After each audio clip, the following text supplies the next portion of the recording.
Aujourd'hui notre histoire biblique se trouvait dans le livre de Luc 16. Nous allons parler de l'homme riche et l'homme pauvre. Jésus savait que beaucoup des chefs de l'Église aimaient l'argent plus qu'ils n'aimaient Dieu. Il raconta ce qui arriva à deux hommes, et pourquoi il sert à rien d'être riche sans Dieu dans sa vie. L'argent ne peut acheter la vie éternelle avec Dieu dans le ciel. Il y avait un homme riche qui s'habillait avec des vêtements qui coûtaient beaucoup d'argent. Il s'habillait comme un roi. L'homme riche mangeait toujours très bien. Chaque repas était un véritable festin. Il avait tellement d'argent qu'il pouvait acheter tout ce qu'il voulait et quand il le voulait. Un pauvre mendiant malade et affamé était couché devant la porte de la maison du riche. Il s'appelait Lazare. Lazare était couvert de plaies. Il était très malade et avait envie de manger. Il se contentait avec ce qui tombait de la table du riche. Des chiens errants venaient parfois lécher les plaies du pauvre mendiant sans défense.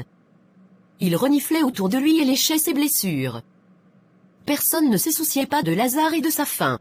Un matin, Lazare ne se réveillait pas. Le pauvre et affamé mendiant, qui n'avait pas d'amis, avait quitté cette vie. Il était mort. Le bonheur commença pour Lazare au moment de sa mort. Jésus dit que des anges emportèrent Lazare auprès d'Abraham. Dieu consola Lazare. L'homme riche mourut aussi. Tout son argent ne pouvait pas lui sauver la vie. Quand la mort vient, personne ne peut l'arrêter. L'homme riche fut enterré. Peut-être qu'il eut de grandes funérailles.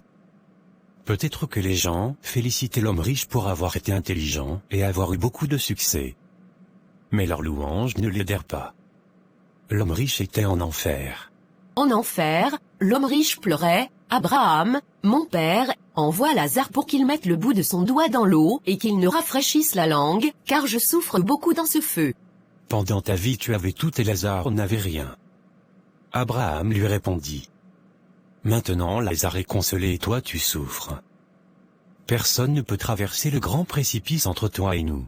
Envoie Lazare prévenir mes 5 frères, supplia l'homme riche. Je ne veux pas qu'ils terminent aussi dans ce lieu de souffrance. Tes frères ont la parole de Dieu.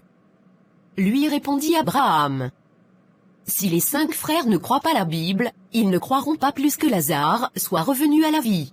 Quand Jésus eut terminé de raconter l'histoire de l'homme riche et Lazare, les chefs de l'Église se sont peut-être demandé, est-ce que j'aime la richesse plus que je n'aime Dieu?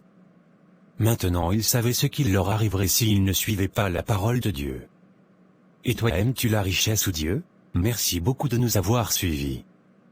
Nous attendons votre réponse. Aimez et partagez. Continuez à nous suivre sur nos différentes pages, pas un pas sans Dieu. Que Dieu